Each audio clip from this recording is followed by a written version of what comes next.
Twitter photo @Suns Listen Empire of the Suns. Your browser does not support the audio element.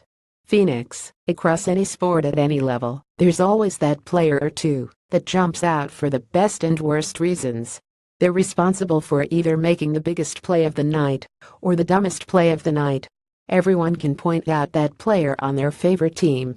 Most of the time, it's a younger player, and that's the case with the Phoenix Suns and marquese Chris. For what it's worth, that's not a shot at Chris as a player. His main tagline as a prospect coming into the NBA draft was his lack of basketball experience and overall court awareness. We knew this was coming. Even so, Chris's flaws showed often. Among players who started at least 30 games last season, Chris led the league in fouls per 36 minutes at 5.4 for NBA.com. For reference of how high that is, only 9 players meeting that qualification averaged 4.5 or more fouls per 36 minutes. On top of that, Chris was the first rookie since DeMarcus Cousins in 2010 to accumulate at least 10 technical fouls. It can be a frustrating journey to watch a player continuously make the same mistake, but Chris, despite his insistence of having discussions with referees, speaks like a player who is very self-aware of what he needs to improve upon. I would say sometimes it's a lack of focus and being out of position, Chris said of his mistakes. Just trying to stay on task and trying to focus in and pick and choose when I go to get a block and when I stay straight up. Speaking of going for a block, it's an element of Chris's game that grew greatly towards the end of the season.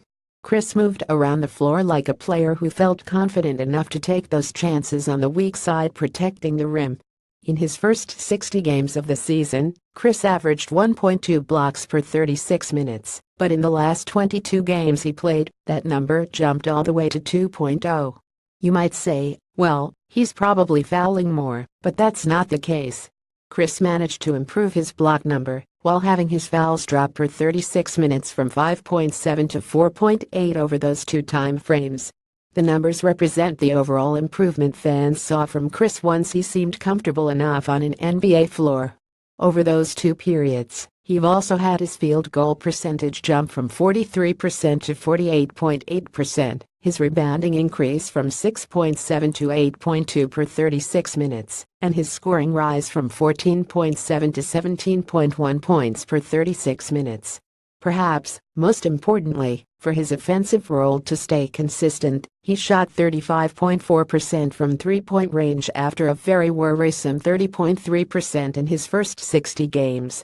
Even with the rebounding numbers going up, Chris is still in one of the lowest tiers as a rebounding power forward, and it's his major weakness outside of how he sees things on the floor.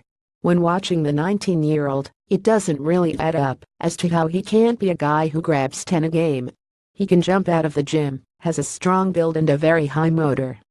Once again, Chris showed an understanding of his own wrongdoings when asked how he can improve in that department. Just staying aggressive, Chris said. I think sometimes I might slack off and not realize that I can go get it and the ball will bounce right in front of me. It's not easy to see from his perspective when Chris keeps making errors on the court, but when you hear him talk about himself, it's not like most athletes, let alone one who isn't 20 years old yet. When talking to those who have been around the NBA a long time, they talk about Chris having it when it comes to how good he can be in the future. With that being said, don't be so quick to overlook the humble outlook he has on his own game, one that should benefit his progression greatly over the next couple of years in Phoenix. Follow @Kellen Olson.